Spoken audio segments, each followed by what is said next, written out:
அந்த வார்த்தை ஒண்ணு சொல்லுது. சரி, இந்த வார்த்தை எதனா சொல்லிட்டு போட்டோம், நம்ம செய்யறத நம்ம செய்யலாம்னா செய்யலாம் அப்படின்னு நம்ம போயிட்டோம்னா அந்த கடல்ல இருக்க அலை மாதிரி தான், அந்த அலையை பார்த்த மாதிரி தான் இந்த பக்கம் உள்ள வந்து விழுந்துடும், க்ளோஸ் ஆயிடும். அதனால நம்ம நம்மளுடைய வார்த்தை நம்மளுடைய கண் ரொம்ப ரொம்ப ரொம்ப ரொம்ப முக்கியம். இந்த பார்வை எல்லா விஷயத்திலும் ஒரு மனுஷனை தீர்மானிக்கிறது இந்த கண்ணு தான். ஒரு மனுஷன் இவன் யாரு, எப்படிப்பட்டவன், எல்லாமே இந்த கண்ணு மூலியமா தான் தீர்மானிக்கும். அந்த கடற்கரை நடக்கும். ஆனா அவன் செஞ்சது ஒண்ணு, அவரை நோக்கி பார்த்தான். அந்த நோக்கி பார்த்ததன் மூலியமா எவ்வளவு பெரிய அதிசயம், எவ்வளவு பெரிய அற்புதம். அது நம்மளுக்கு நார்மலா தெரியலாம். சும்மா நம்ம பைபிள் படிக்கும் போது நம்மளா பேதர் கடற்கரை நடந்துட்டாரு, இயேசு நடந்தாரு, அதெல்லாம் நடந்தாரு. ஆனா அவன் அங்க செஞ்சது ஒரு விஷயம், அவரை நோக்கி பார்த்தான். வேற எதையும் பார்க்கல, அந்த கடல்ல பார்க்கல, அந்த போட்டை பார்க்கல, அவன் கூட இந்த சீசர்களை பார்க்கல, அந்த அலைகளை பார்க்கல, இந்த காத்து அடிக்குதுன்னு அவன் யோசிக்கல. இந்த காத்து இவ்வளவு காத்து அடிக்குது, இவ்வளவு புயல் அடிக்குது, இதுல போனா நம்ம கண்டிப்பா விழுந்துரும் அப்படின்னு அவன் யோசிச்சிருந்தானா அப்படி விழுந்துருப்பான். அந்த நம்மளுக்குள்ள ஒரு சின்ன ஒரு தாட் வரக்கூடாது. அவர் இருக்காரு, அந்த நம்பிக்கை அவனுக்கு. நம்மளுக்கு நிறைய பேர் நம்ம என்ன பண்றோம்னா, இந்த பிரச்சனை இருக்கு, இதெல்லாம் நமக்கு சால்வ் ஆகுமா முடிவுக்கு வருமான்னு நம்ம அதை யோசிச்சுட்டே என்ன பண்றோம்னா அங்கேயே உட்காந்துருக்கோம்.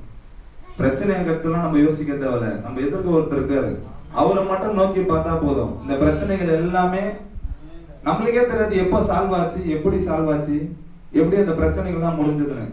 அவர் கண்டிப்பா எப்ப முடிக்கணும், எப்படி முடிக்கணும் எல்லாம் அவருக்கு தெரியல. அவர் கண்டிப்பா கரெக்டா முடிச்சுட்டு இருப்பாரு. நம்மளே ஷாக்கிங்கா பார்ப்போம், என்னடா இது இவ்வளவு பிரச்சனை இருந்தது, நம்ம பண்ணதெல்லாம் ஒண்ணே ஒண்ணு, அவரை பார்த்தோம், அவர் எல்லாத்தையும் முடிச்சாரு. இதுதானே முக்கியம். நம்ம அவரை பார்க்கறதுதானே முக்கியம். இந்த பிரச்சனை நம்மளுக்கு முக்கியம். பிரச்சனை இன்னைக்கு வரும், நாளைக்கு போகும், நாளை கழிச்சு வரும், எப்போனா வரும். அவர் நம்ம கூட பர்மனண்டா இருக்கிறார். அவர் நோக்கி பார்த்துட்டு இருந்தாலே போதுமே. அவர் நிரந்தரமா நம்ம கூட இருக்கிறார்ல, அவர் நோக்கி பார்த்தா மட்டும் போதும். என்ன பிரச்சனை இருந்தாலும் சரி, எவ்வளவு பெரிய மலையே இருந்தாலும் சரி, அவருக்கு முன்னாடி எல்லாமே சிறுசுதான். அவருக்கு முன்னாடி எல்லாமே சின்னதுதான். நம்ம தான் நான் பண்ற இந்த சின்ன சின்ன பிரச்சனை தூக்கி, ஐயோ இது எனக்கு இல்லையே, அது எனக்கு இல்லையே, இது போயிடுச்சு, அது போயிடுச்சு, இவங்க என்ன விட்டு போயிட்டாங்களே, அவங்க என்ன விட்டு போயிட்டாங்களே, இந்த பொண்ணு இவங்க என்ன பார்க்கலையா, அது இதுன்னு. அவர் உன்னை பாக்குறாருல, நீ அவரை பாக்குறல, அது போதாதா? அது இருந்தாலே போதும். அந்த பிரச்சனைகள் எல்லாம் தானா போயிடும். உனக்கு அந்த மனுஷங்க கூட இருந்து, இந்த மனுஷங்க கூட இருந்து நம்ம செய்வாங்களே நம்ம யோசிச்சுறத காட்டிலும் இவரு நம்மளுக்கு செய்யறதுக்கு எவ்வளவு செய்யறாரு தெரியுமா? நம்மளாம் இந்த அளவுக்கு இருக்கிறோம்னா அவருடைய கிருபை தான். அவர் இருக்கிறதுனால நம்ம இவ்வளவு அளவுக்கு உயிரோட இருக்கிறனாலே அதுதான். எத்தனையோ பிரச்சனைலாம் வந்தது, கொரோனா வந்தது, புயல் வந்தது, மழை வந்தது, வெள்ளம் வந்தது.